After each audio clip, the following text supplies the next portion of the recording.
Dear friends, I Dr. Shamsher Singh welcome you all on my YouTube channel Pharma Learning. So today I will discuss with you about an very important topic, that is gout, how we can treat it, what are the various type of techniques used for the diagnosis, and without medicine what are the other substance which you can take to get relief from the gout. तो दोस्तों, in the first way I will discuss with you about the joints, because this is a joint problem. Sometimes it is called as a arthritis, sometimes it is called as a gouty arthritis.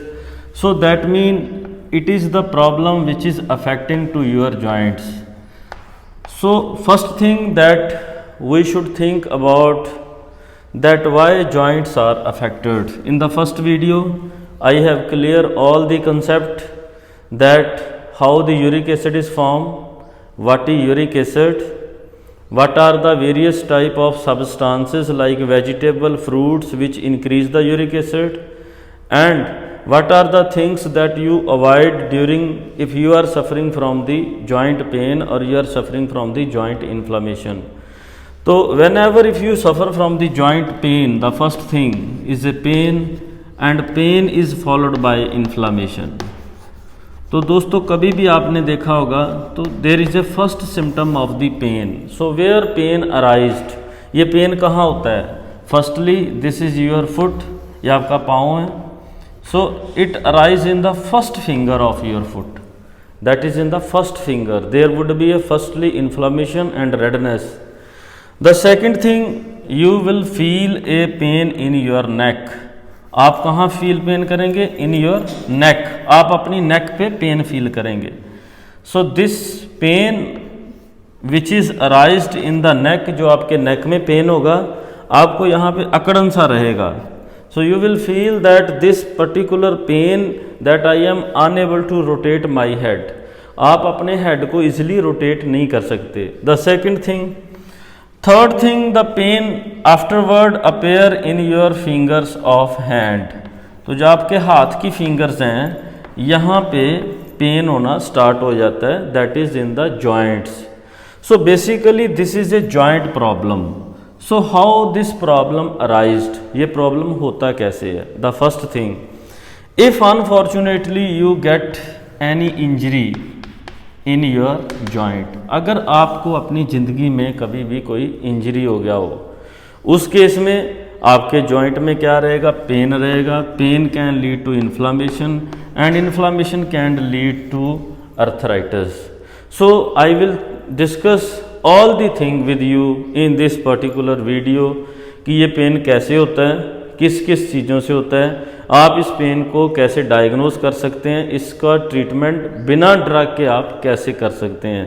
तो दोस्तों, जो first है that is injury. आपको कभी अपनी life में अगर कहीं इंजरी हुआ हो तो उस केस में हो सकता है. The second thing I will discuss with you that अगर आपके कभी इंजरी नहीं हुआ तो might be there is a reduce level of the synovial fluid. तो दोस्तों, एक आपके जॉइंट्स में फ्लूइड होता है, because if I will discuss this joint is a part where the two bone meet together. दो बोन आपस में मिलती हैं. क्यों? क्योंकि आपके जॉइंट स्लाइडिंग जॉइंट भी होते हैं, आपके जॉइंट हिंग जॉइंट भी होते हैं, आपके जॉइंट बॉल एंड सॉकेट भी होते हैं, जैसे आपने ये देखा हो बॉल एंड सॉकेट जॉइंट्स. तो in the other lecture I will discuss you कि आपकी बॉडी में कितनी टाइप के जॉइंट्स होते हैं. But today I will only discuss hair कि आपका जो जॉइंट होता है उसके अंदर एक फ्लूइड होता है जिसको हम कहते हैं साइनोवियल फ्लूइड. अब आप सोचें what is the benefit, what is the application, what are the functions of this fluid. So this fluid help in the joint movement, ये मूवमेंट को हेल्प करता है. The second thing, it protect your cartilage. तो दोस्तों, अंदर आपके joint के अंदर एक ग्लाइकोप्रोटीन्स होता है which is present as a cartilage. So cartilage का डिफरेंस क्या है? What is the difference between cartilage and bone? Bone is a hard tissue of your body and cartilage is a soft tissue of your body. So that mean अगर आपकी body में synovial fluid कम होता है, that mean you will get pain and then cartilage will be damage, and once the cartilage will be damage you will again suffer from arthritis like problem. So आपने कभी देखा तो आपके joint में टिक टिक का साउंड आता है.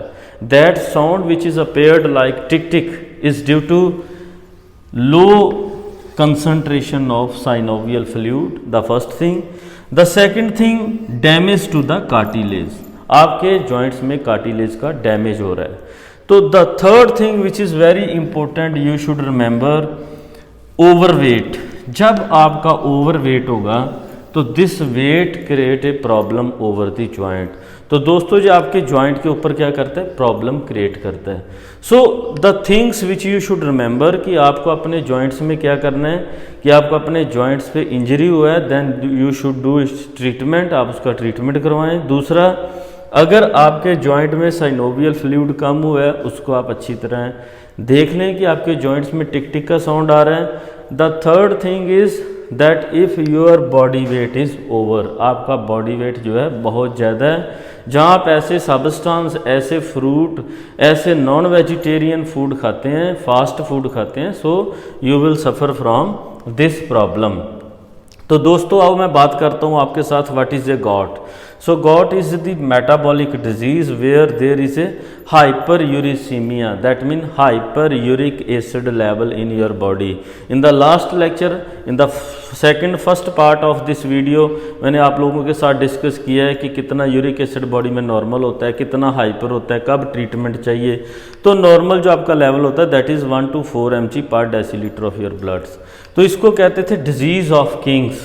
तो disease of kings mean it was found in some kings, Raje Maharaje, they were suffered, or either you will walk like a king, because whenever you will see कि आपका गर्दन सीधा रहता है और आपके पाँव में भी इन्फ्लेमेशन रहती है, तो आपके घुटनों में भी रहती है, in the this particular joint, ball and socket joint.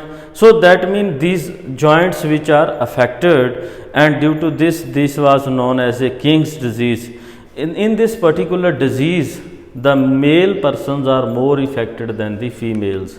So this is the pathway that how uric acid is formed. That mean in your body, whenever the DNA or RNA, which is a genetic material present in your cell, is degraded, it is converted into some xanthines. These xanthines are converted into uric acids. So this uric acid is responsible for the accumulation in your body. So what is the prevalence rate? अगर देखें तो दोस्तों जो western countries हैं, USA है, England है, Australia है, some other countries, they basically use more non-vegetarian diet as compared to Indian population, even though this problem is less in the India as compared to some western countries. तो अगर आप देखें United state, in 1999 the prevalence rate was 1.4, in 2012 it is 2.4, and now in 2022 it is approximate near to 3.9. So in Canada you can say it is 11.8. So in which particularly at the year of 70 to 80 population, and its prevalence is 5.1 in the population who are having a age of 50 to 60, and at the age level of 30 or below than that, approximate 1 or 1.5% population is affected. In India you can say the prevalence as compared to these countries, it is too much less. You can see here that at the age of 50 or above than that, हमारा जो India का prevalence है, it is in points 0.12 to 0.19, but it is considered nowadays that it is approximate 1 to 1.2 in nowadays. So that means the prevalence of this disease in India is quite less as compared to some other western countries. So this is the pathological mechanism that how uric acid start to accumulate in your joints. It is very important, and you can easily understand that whenever the purines are metabolized in your blood, जब आपके blood में क्या होता है, purines का metabolism होता है, तो प्यूरिन्स मैंने आपको बता दिया, this is the DNA and RNA component. Now this purines they are converted into uric acid. So in the last video I have discussed this thing that uric acid is having a pH around 5.5 to 6 and your synovial fluid which is present in the joint is having a pH around 7.7 to 8. तो इतना इसका pH दोस्तों रहता है. It mean it is a acidic and it is a basic. So it is the difference that always acid go toward the base side. So the number of concept I have discussed, but here you can see whenever the urate crystals, monosodium urate crystals, they are formed. So these crystals they are responsible and they enter into your joints. ये क्या करते हैं, जो आपके joints हैं they enter there. यहाँ पे through the blood circulations they enter into your synovial fluid. Now whenever they enter into the synovial fluid they cause inflammation. तो जहाँ आपके joints में क्या होता है, there is a inflammation. Now दोस्तों जो inflammation है it is caused by some of the inflammatory mediators. So what are those mediators? They are chemotactic factors like neutrophils, monocytes and some other cells, interleukins, tumor necrosis factor, so many other mediators are there. So whenever these mediators they enter into your synovial fluid, in that they cause engulfment of urate crystal. तो आपने दोस्तों सुना होगा कि आपकी जो synovial fluid है उसमें मैक्रोफेजेज जो हैं, the macrophages at the initial stage क्या करते हैं, यूरेट क्रिस्टल जो हैं, ऐसे ऐसे क्रिस्टल्स होते हैं, ये आपका जॉइंट है उसके अंदर क्रिस्टल्स हैं, उनको क्या करने, खाना शुरू कर देते हैं, एनगल्फमेंट करना शुरू कर देते हैं. क्यों?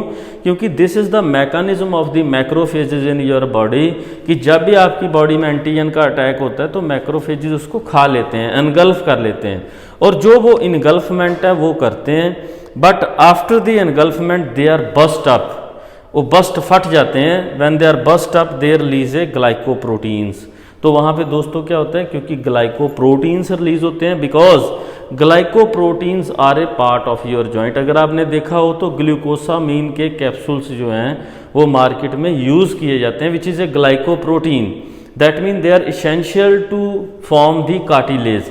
तो दोस्तों कार्टिलेज कम होने से आपके जॉइंट में क्या टिक टिक का साउंड आता है. तो इट मीन जो कार्टिलेज है it is required for the smooth movement of your joints. तो इसलिए इन ग्लाइकोप्रोटीन रिलीज होता है, and this pathway there are two things form. One, there is a no availability of glucose, वहाँ पे blood entry कम हो जाता है और ग्लूकोज का level is decline, and there is a formation of lactic acid. And on the second side there is a activation of lysosomal enzyme. Lysosomal mean which break some proteins. Now this lactic acid is responsible for the acidic pH, ये pH को कम करता है, and allow the uric acid crystal to accumulate. मैंने आपको ये बताया ही था कि जो आपका लैक्टिक एसिड है उसके चक्कर में यहाँ पे पीएच आ जाता है आपका एसिडिक, और जो आपका यूरिक एसिड है तब वहाँ पे क्या करता है, दिस इज ए एसिड, और आपके साइन्यूवियल फ्लूइड में this start to enter.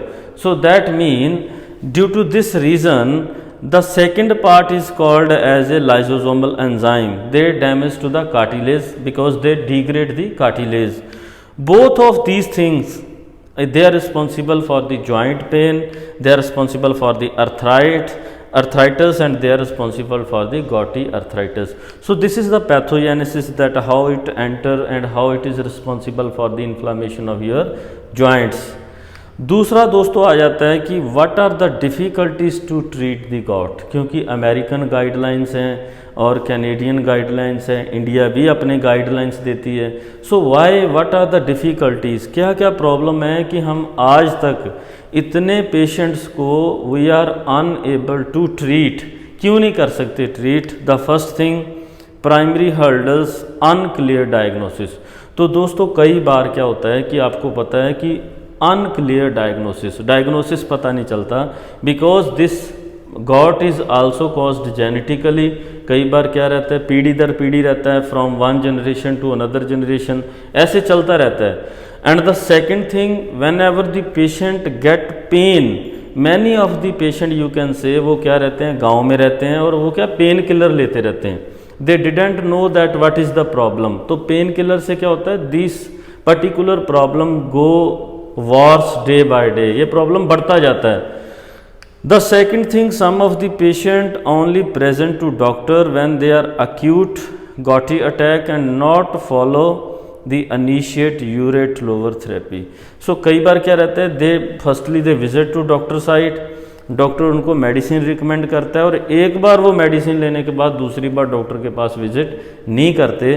So always अगर आपको गॉटी अर्थराइटिस है, आप लंबे समय से सफ़र कर रहे हैं, it is must that you should appoint your doctor, you should meet your doctor and you should consult with him that what will be the suitable solution for your problem. The third thing, patient poor compliance। तो patient का compliance अच्छा नहीं रहता। मैंने आपको बता दिया है कि patient they are for the second third time they are sometime unable to visit to doctor and they are unable to clear their problems कि what is the exact problem.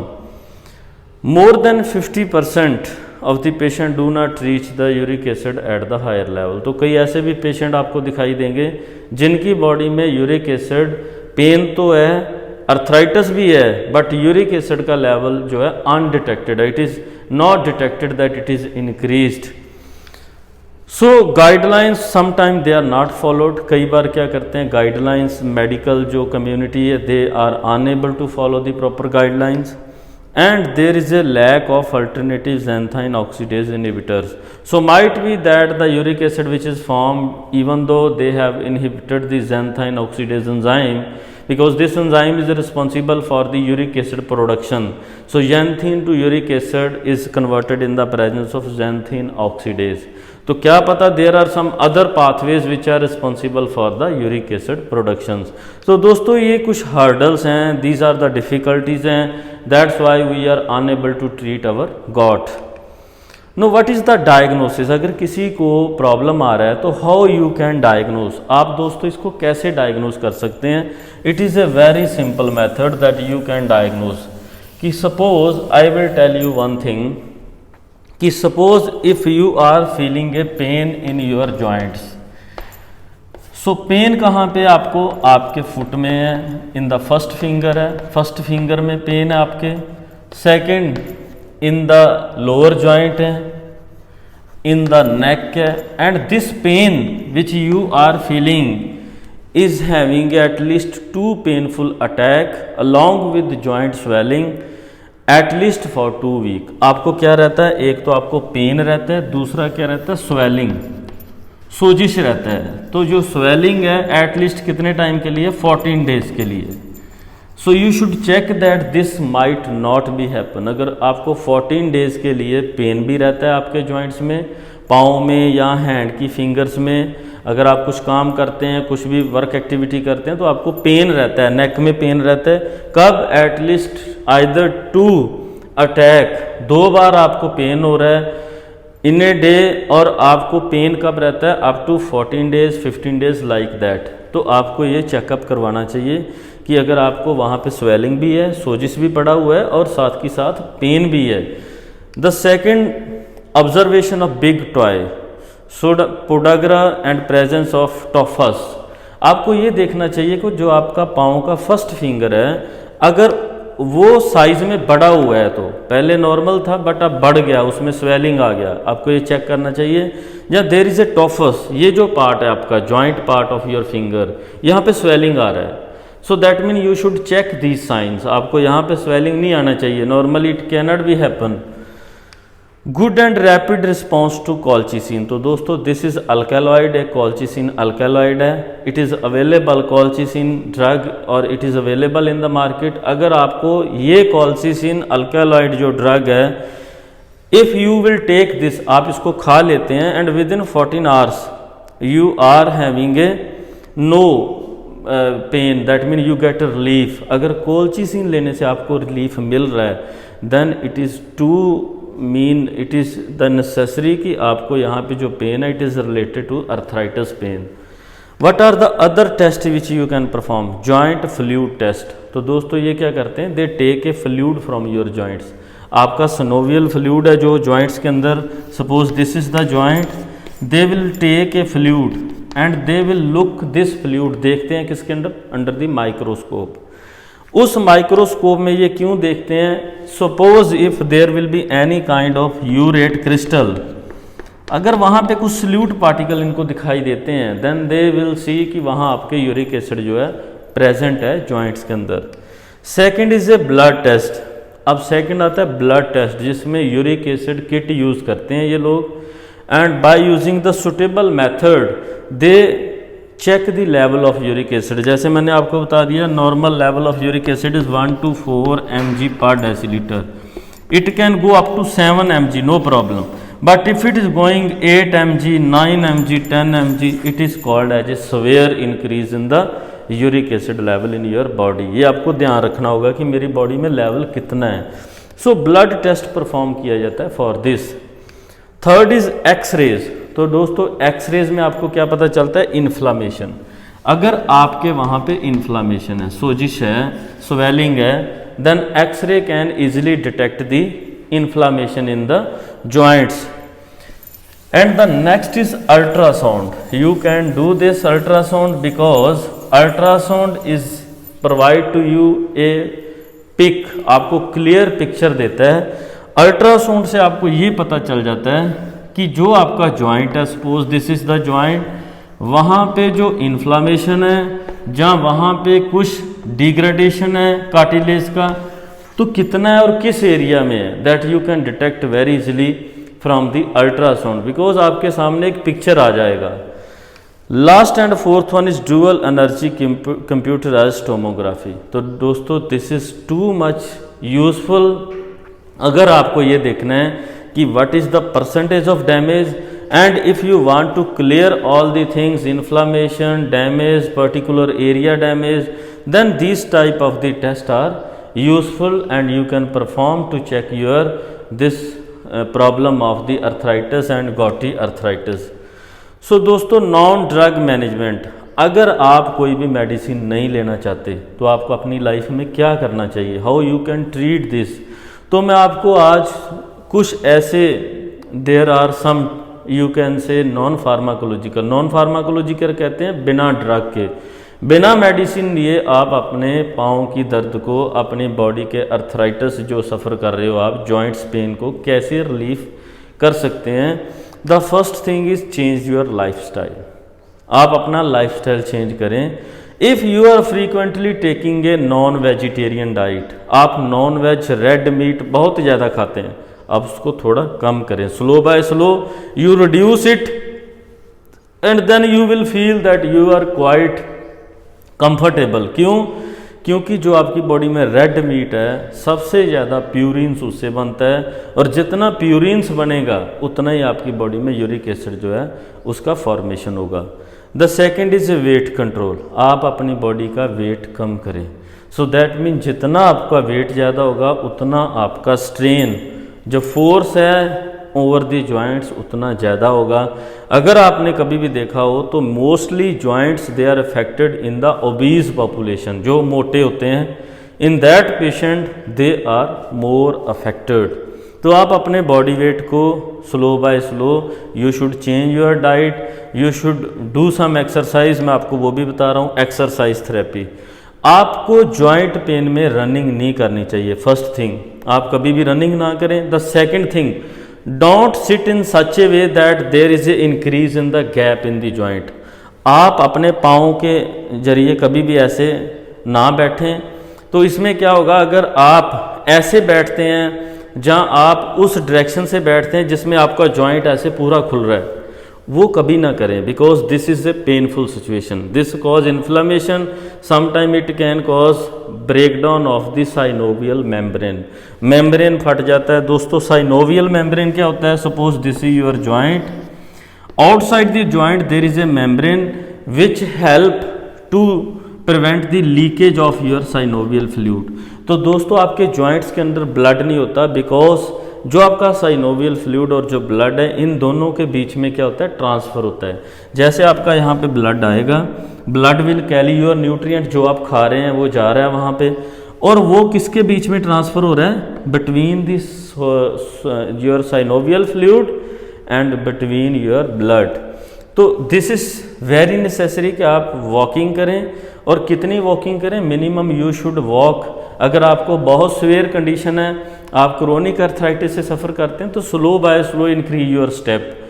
अगर आप अभी इनिशियल से हैं, अक्यूट फेस में है कि थोड़ा बहुत आपको पेन होता है, then at least you should walk for 2 to 3 kilometre as you can do. जितना आप कर सकते हैं उतना वॉक करें। सेकंड, राइड बाईसाइकिल, आप साइकिल जरूर चलाएं। साइकिलिंग से क्या होता है दोस्तों, what is the benefit of both exercise and bicycles. इससे क्या होता है, आपका यूरिक एसिड किडनी बाहर निकालती है। क्यों? क्योंकि आपकी बॉडी में ब्लड प्रेशर बढ़ता है, ब्लड प्रेशर बढ़ता है तो किडनी में प्रेशर बढ़ता है, किडनी में प्रेशर बढ़ता है तो आपका यूरिक एसिड बॉडी से बाहर चला जाता है। So do some exercise, because it is reported, ऐसा रिपोर्टेड है कि if you do exercise your clearance of uric acid versus creatinine clearance ratio जो है वो इंक्रीज हो जाता है। तो क्रेटिनिन दोस्तों आपकी बॉडी में रहता है एक waste product from the muscle side. आपके मसल जब अमाइनो एसिड को यूटिलाइज करते हैं, मेटाबलाइज करते हैं, then they secrete a creatinine. तो क्रेटिनिन एक किडनी फंक्शन टेस्ट होता है, क्रेटिनिन क्लियरेंस टेस्ट। तो ये किडनी का एक फंक्शन टेस्ट है। अगर आपकी किडनी अच्छा क्रेटिनिन क्लियर करती है तो हम ये लेके चलते हैं कि आपकी किडनी जो है वो नॉर्मल है। तो बट इसमें क्या होता है, इफ़ यू डू एक्सरसाइज तो आपका जो क्रेटिनिन क्लियरेंस है रेशियो है विद द यूरिक एसिड जो है वो बढ़ जाएगा। इसका मतलब clearance is high. Prevent dehydration, कभी भी आप अर्थराइटिस से सफ़र करते हैं तो आप पानी पीना ना छोड़ें। मॉर्निंग टाइम पे अच्छा पानी पिएं जितना कि आपको चाहिए। आफ्टर लंच इमीडिएट नहीं पी रहे तो after lunch, after few minutes you should take a water which is necessary for your body, but don't do this dehydration. तो डिहाइड्रेशन ना करें। अगर आप एक्सरसाइज भी करते हैं तो in the exercise your sweat secretion can lower your body water content. आप एक्सरसाइज के बाद पानी जरूर पी लें and at least take a normal water, don't take a cold water. Cold water ज़्यादा ना लें and normal water you should take. In case of male avoid alcohol, आप अल्कोहल ना लें, बिकॉज अगर आपने देखा हो तो increase consumption of alcohol cause dehydration. जो सुबह उठते हैं अल्कोहल कंज्यूम करने के बाद उनका माउथ ड्राई हो जाता है, because alcohol need a more water in your body to excrete out. पानी से बाहर जाने के लिए आपको उसको क्या चाहिए, अल्कोहल को बाहर जाने के लिए वाटर चाहिए। The second thing, beverages, that is cold drinks और कैफीन कंटेनिंग सब्सटेंस। तो कैफीन जो है अवॉइड करें, कॉफ़ी को अवॉइड करें, कोल्ड ड्रिंक को अवॉइड करें जितना कर सकते हैं, because these substance directly increase the uric acid. क्यों? क्योंकि आपके कोल्ड ड्रिंक में फ्रक्टोज होता है एंड फ्रक्टोज जो है वो आपका यूरिक एसिड का जो लेवल है दैट इज़ इंक्रीज, उसको बढ़ा देता है। The third thing, purine rich food, soybean. तो सोयाबीन का यूज जो है उसको लिमिट में करें, because soybean is a protein and protein increase purines and purines increase xanthines and xanthine increase uric acid. तो आप सोयाबीन का बहुत यूज़ करते हैं तो be careful about this thing, आप इसका ज़्यादा यूज़ ना करें। ईट ब्लैक चेरीज़, तो चेरीज़ रेड कलर की भी आती है and cherries in the black colour is also available. Now it is clear that जो ब्लैक कलर का चेरीज़ है it is rich with antioxidant and it reduce the activity of xanthine oxidase enzyme. जो आपकी body में क्या करता है दोस्तों, आप जब भी प्रोटीन्स लेते हैं तो आपके जो प्रोटीन्स होते हैं they are converted into xanthine and these are xanthine which in the presence of xanthine oxidase is converted into uric acid. तो आप अगर ब्लैक चेरी लेते हैं तो ये पाथवे आपका बंद हो जाता है, ब्लॉक हो जाता है। द सेकेंड पार्ट, आपकी बॉडी में एंटीऑक्सीडेंट का लेवल जो है वो बढ़ जाता है। Third thing, take vitamin C. आप विटामिन सी को यूज़ करें और विटामिन सी के और भी सप्लीमेंट आते हैं उसको लें। These are antioxidant, vitamin C, vitamin E, like that. So vitamin E को अवॉइड करें, उसको हम मच्छी का तेल कहते हैं, फिश लिवर ऑयल कहते हैं। तो vitamin is not more as compare to vitamin C is better for that. तो आप लाइकोपिन विटामिन सी का यूज़ करें, it is better. But as soon as don't use any drug without the recommendation of doctor. अगर आपको knowledge नहीं है, don't use without recommendation. So antioxidants they are better for your body. So दोस्तों, now where you need a drug selection, because in this part I have discuss with you uric acid आपकी body में कैसे बनता है, कैसे अकमुलेट होता है, क्या प्रॉब्लम क्रिएट करता है, कैसे ट्रीट कर सकते हो बिना मेडिसिन के। अब ये जो इसमें क्वेश्चन आ जाता है कि किसको मेडिसिन लेनी चाहिए। Suppose there are two things, one is acute another is chronic. कुछ तो ऐसा है कि आप पिछले 1-1.5-2 मंथ से सफ़र कर रहे हैं पेन से, बट कुछ ऐसा है कि आप 2-3 साल से सफ़र कर रहे हैं। तो दोस्तों, if you are suffering from 2-3 year और more than that, there is a need of some medicine. अब उसमें क्या करोगे, आपको मेडिसिन लेना पड़ेगा। But if you are suffering from acute, कुछ टाइम से, कुछ डेज से, कुछ मंथ से you are suffering, then you can easy reverse it. आप इसको रिवर्स कर सकते हैं। मैं आपको बता देता हूँ कि जब भी सर्दियाँ आ जाएँ तो सर्दियों में आप थोड़ी सी एक्सरसाइज ज़रूर करें। क्यों? क्योंकि आपका जो जॉइंट है it is away from the heart, तो वहाँ पे टेम्परेचर कम रहता है। आप टेम्परेचर को थोड़ा सा बढ़ाएं। एक्सरसाइज आपकी बॉडी का टेम्परेचर रेज करती है, जिससे 2 चीज़ें होती हैं, 2-3 हो जाती हैं। First thing, if your joints are warm up, थोड़े से गर्म हो जाएं, उससे यूरिक एसिड बाहर निकलता है। द सेकेंड थिंग, जो यूरिक एसिड ड्यूरिंग कोल्ड, जो ठंडी से आपका यूरिक एसिड जॉइंट्स के अंदर ऐसे जमा हुआ था, that mean A crystals were formed, तो वो क्या हो जाएगा, वो सेपरेट हो जाएगा, इजिली एलिमिनेट हो जाएगा। द थर्ड थिंग, आपके जॉइंट्स में ब्लड सर्कुलेशन बढ़ जाता है when you do the exercise. तो उतना का एक्सरसाइज जरूर करें। Suppose if you are unable to walk, then you should do your exercise by sitting on the bed. आप बेड पे अपनी लेग को रोटेट करें, कुछ बाजू को रोटेट करें, फिंगर्स का एक्सरसाइज करें। So this type of activities are required so that you will rid off, आप अपनी प्रॉब्लम से बाहर आ जाएंगे। The second thing which is necessary, that whenever you want to clean your joints, आप कभी भी गर्म पानी का यूज़ ना करें। कब? अगर आपके जॉइंट्स पे स्वेलिंग है, अगर सोजिश है, तो गर्म पानी से क्या होगा, स्वेलिंग और बढ़ जाएगी। यूज़ ऑलवेज कोल्ड वाटर और यूज़ आइस। आइस क्या करती है, आपको रिलीफ प्रोवाइड करती है। In that case if you are excessively suffering from the pain, जैसे गर्मियों में आपको बहुत पेन हो रहा है, then ice is better as compare to the hot water और a warm water. So the second thing that how you can rid of, you can take some of the natural things. आप क्या करें, garlic लें। So I will tell you one thing दोस्तों, garlic जिसको आप लहसुन कहते हो, लहसुन आपकी बॉडी के लिए बहुत ही बेनिफिशियल है। आपको मैं उसकी प्रॉपर्टीज़ बता देता हूँ कि आप लहसुन कितना लें। कम से कम जो लहसुन के आप ऐसे सीड्स लेते हो, तो minimum you should take 3 to 4 at least in a day, और you can say 3 to 4 during the morning evening, but 3 to 4 if once you will take in a day it is better. आप लहसुन के जो seeds आते हैं उसको खाएं, और जहाँ फिर क्या करें, गार्लिक का एक्सट्रैक्ट भी अवेलेबल होता है in the markets, that you can prefer for this purpose. आप उसको यूज़ कर सकते हैं। एंड दिस गार्लिक, लहसुन जो है आपका, it is having A anti inflammatory property. एक तो आपकी स्वेलिंग कम कर देगा, दूसरा it reduce the uric acid formation, and third it increase the elimination of uric acid. तो जो आपका दोस्तों गार्लिक है, it is too much beneficial for you, इसका आप यूज़ करें। अगर आप ये नहीं करना चाहते हैं तो the second thing which you can use is ashwagandha. तो दोस्तों ashwagandha is also having a good anti inflammatory, is having a urico, you can say elimination effect, uric को एलिमिनेट करता है आपकी बॉडी से। एंड अश्वगंधा विद हरड़, तो जो आपका हरड़ है, अश्वगंधा के साथ अगर आप ले लें, ashwagandha in the form of a roots, ऐसी ऐसी रूट्स मार्केट में आपको कुछ पंसारी की दुकान से ऐसे मिल जाएगा, हरड़ भी आपको मिल जाएगा। You mix them and keep it in the powder form, इसका आप पाउडर बना लें। एंड 1/2 to 1 टीस्पूनफुल, 1 चम्मच से एक दिन में ज़्यादा ना लें, और 1/2 to 1 टीस्पूनफुल इन ए हनी, अगर आप उसको शहद में डाल के ले लें, then you can see within 10 to 12 days आपको इसका इफ़ेक्ट पता चल जाएगा। तो दोस्तों ये कुछ नॉर्मल सी बातें जो मैंने आपको बता दी कि how you can reduce uric acid, how you can with exercise reduce uric acid, आपको कब मेडिसिन नहीं लेना चाहिए, बट जब आपको क्रोनिक हो जाता है तो आपको मेडिसिन लेना पड़ेगा।